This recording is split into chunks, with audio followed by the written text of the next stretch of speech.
Antes de começar o vídeo, eu quero pedir a você que acompanha o Blog da Cidadania que se inscreva no nosso canal. Curta e compartilhe os nossos vídeos, acione o sininho das notificações, que assim você nos ajuda a fazer o nosso trabalho. E vamos ao vídeo.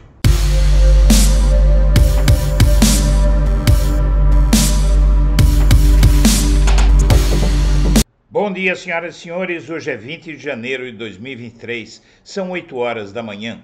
E Lula se reúne hoje com a cúpula das Forças Armadas para distensionar relações. Oficialmente, a pauta é a modernização das Forças Armadas, mas o presidente deve falar sobre despolitização das três instituições e os atos golpistas em 8 de janeiro. O fato é um só. Lula vai dizer aos militares que quem manda é ele e que ele está disposto a estabelecer uma boa relação com eles. E em meio à tensão entre militares e o governo, Lula se reúne hoje, 10 horas da manhã, no Palácio do Planalto, com o ministro da Defesa, José Múcio, e com os comandantes do Exército, da Marinha e da Aeronáutica.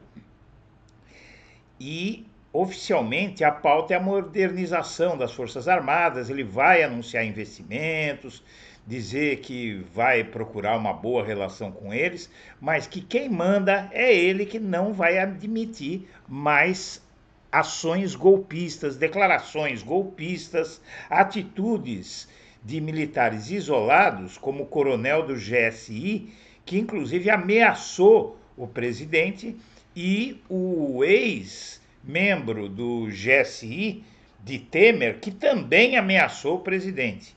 O entendimento dele, de ministros, é que há necessidade de pacificar a relação com as forças. Há relatos, por exemplo, de membros do batalhão da Guarda Presidencial que tentaram impedir a prisão de bolsonaristas e ele diz que não vai admitir isso. Quero que a gente volte à normalidade. O clima, porém, é tenso porque Lula já admitiu mais de uma vez não confiar em parte dos militares. E na entrevista que ele deu à Globo News na quarta-feira, ele foi categórico ao afirmar que todos os que participaram do ato golpista serão punidos. Ele também frisou que quem quiser fazer política, tire a farda, renuncie ao cargo. Ele vai dizer tudo isso na cara dos militares. Com José Múcio, sem José Múcio, o Lula não vai passar pano. Ele vai dizer que quer uma relação profícua, quer investir nas Forças Armadas, mas que não admitirá violação da sua autoridade e a continuidade do golpismo. Na verdade, a estratégia dele, hoje na reunião com os militares, está sendo vista como estratégia de morde e assopra. Ele vai morder e assoprar no encontro que ele e o Múcio terão com os comandantes. Ele fará isso no encontro que vai ter com os comandantes e a estratégia foi planejada por ele mesmo, Lula, segundo auxiliares próximos, e foi adiantada por Lula mesmo na entrevista à jornalista da Globo, Natuzaneri. Lula quer que a primeira parte da reunião seja sobre um tema que os militares adoram: mais verbas para cada comando, com a indicação de projetos estratégicos de cada força e sobre como a indústria da defesa nacional deve evoluir para atender a necessidade das três. Depois, o assunto mais pesado e a verdadeira razão por o presidente convocar comandantes pela segunda vez em 20 dias, a politização dos quartéis. Lula não gostou da postura de militares, em especial do general Arruda, comandante do Exército, que está sendo visto aí como um inimigo interno, né? No domingo dos ataques terroristas, esse Arruda enfrentou o ministro da Justiça, proibiu prisão de golpistas. Isso é o cúmulo, né? Ele, na verdade, deveria ser trocado logo de cara. E esse comandante do Exército foi o único comandante das forças que o Bolsonaro indicou, né? Então é bom que se tenha isso em mente, porque isso não vai dar certo. Esse sujeito aí, espera-se, o Lula vai estar com ele e tal, mas depois de tudo que ele já fez e de o Bolsonaro ter se dado ao trabalho de indicá-lo antes de deixar o cargo, só isso já deveria bastar. E a Polícia Federal faz nova operação para prender envolvidos com atos terroristas hoje em Brasília. Começa hoje no país a Operação Lesa Pátria, um dos nomes criativos da PF que para suas operações que tem tudo a ver. A Polícia Federal deflagra na manhã desta sexta-feira a primeira fase da Operação Lesa Pátria para identificar participantes, financiadores e fomentadores dos atos terroristas de 8 de janeiro em Brasília. Na ocasião, centenas de apoiadores do ex-presidente Jair Bolsonaro invadiram e destruíram a sede dos três poderes. O grupo promoveu danos generalizados e vandalizaram a estrutura dos prédios do Palácio do Planalto. A PF cumpre nesta manhã 8 mandados de prisão preventiva, bem como 16 de busca e apreensão, expedidos pelo STF. E a investigação de militares que ajudaram golpistas avança no governo. Os investigadores já têm um grande dossiê que identifica, inclusive, com fotos os militares envolvidos no suporte a bolsonaristas no QG do Exército. É questão de honra para o Lula a punição de militares envolvidos nos atos golpistas e avança com força nos bastidores do Ministério da Justiça de Flávio Dino. O governo já tem um grande dossiê que identifica, inclusive com fotos, os militares envolvidos na tentativa de golpe. E, em liberdade, acusado de atacar a Porta dos Fundos vai ser ouvido novamente pela Justiça.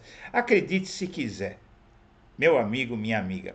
Esse sujeito jogou uma bomba na sede do Porta dos Fundos e fugiu para a Rússia.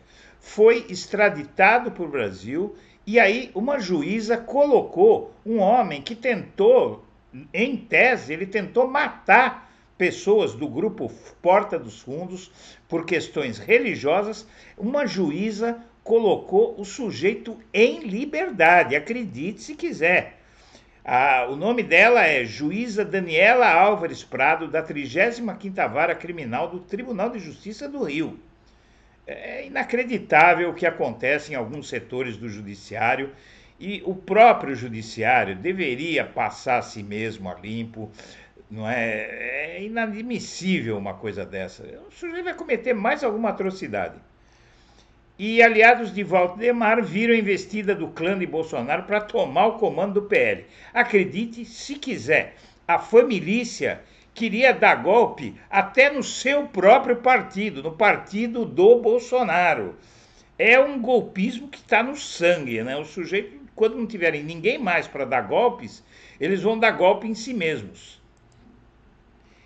E, na verdade, em entrevista, a pessoa que recebeu do Lula a missão de revisar o sigilo de 100 anos diz que o Bolsonaro confundia privacidade com dados pessoais, diz ministro da CGU responsável por rever sigilos de 100 anos.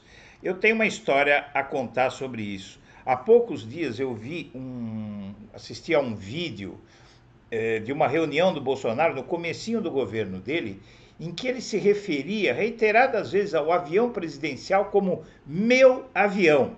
O abatimento do Bolsonaro ao deixar a presidência se deve ao fato de que ele se achava uma espécie de rei, de imperador, e que os próprios da República, os bens da República, eram dele, não é? E que ele seria governante eterno do Brasil. E o enquadramento dos atos golpistas como terrorismo gera debate jurídico e expõe fragilidades da legislação. O deputado que apalpou a deputada Isa Pena foi notificado pelo WhatsApp após 5 meses de buscas da justiça. Olha, o Dória me processou, teve o chefe da FUNAI do Bolsonaro me processou e conseguiram me notificar assim, basicamente chegaram na portaria do condomínio onde eu moro e deixaram lá, mandaram o porteiro assinar e deixaram lá. Como é que eles não conseguem notificar um deputado durante 5 meses? Isso é conversa fiada, né? Boulos vê desafios para Lula, critica a fala de Múcio e minimiza elo de ministra com milícia. O fato mais importante aqui é que ele, que vai ser candidato à prefeitura em 2024, está dizendo que está havendo um certo exagero com a ministra do Turismo, acusada de elo com a milícia. Né? Então, são essas coisas que a mídia faz que, no fim, terminam em coisas como o Bolsonaro. Minha amiga, meu amigo, eu quero agradecer a atenção e deixar meu melhor abraço para todo mundo.